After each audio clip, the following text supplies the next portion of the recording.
Halo, perkenalkan nama saya Yesi Margareta Sinaga dengan NIM 2202010020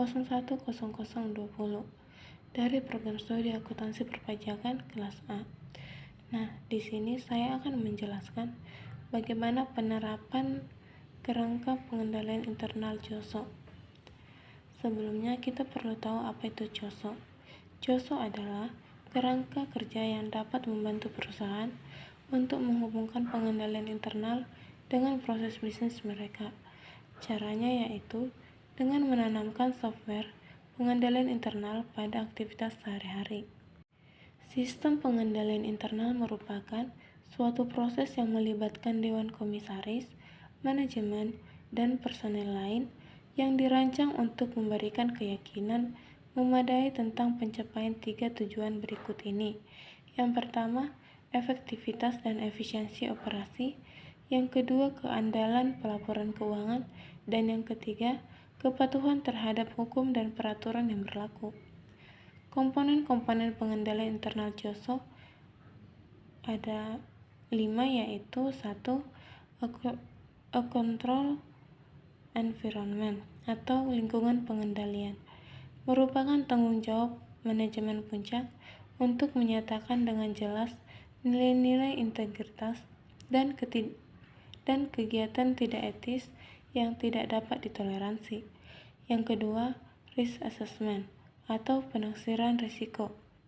Perusahaan harus mengidentifikasi dan menganalisis faktor-faktor yang menciptakan risiko bisnis dan harus menentukan bagaimana caranya mengelola risiko tersebut.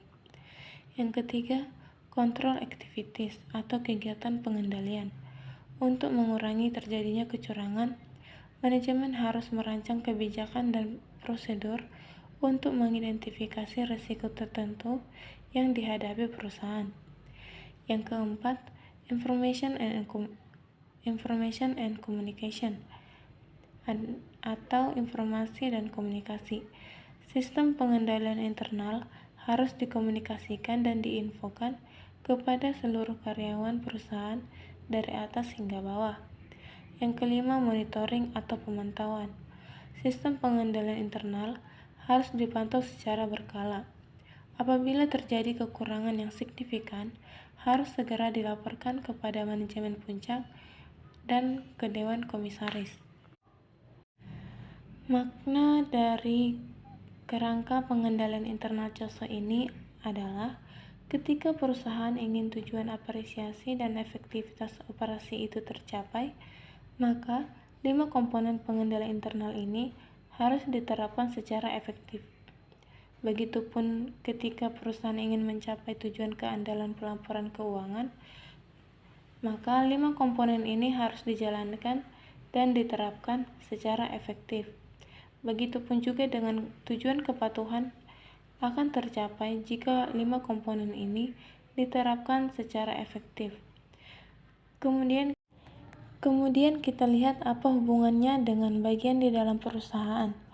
Nah, setiap bagian di dalam perusahaan ini, dari function, operation unit, division, sampai level itu harus menerapkan control environment, harus menerapkan assessment, harus menerapkan control activity, dan harus menerapkan information and communication, dan harus menerapkan monitoring yang efektif.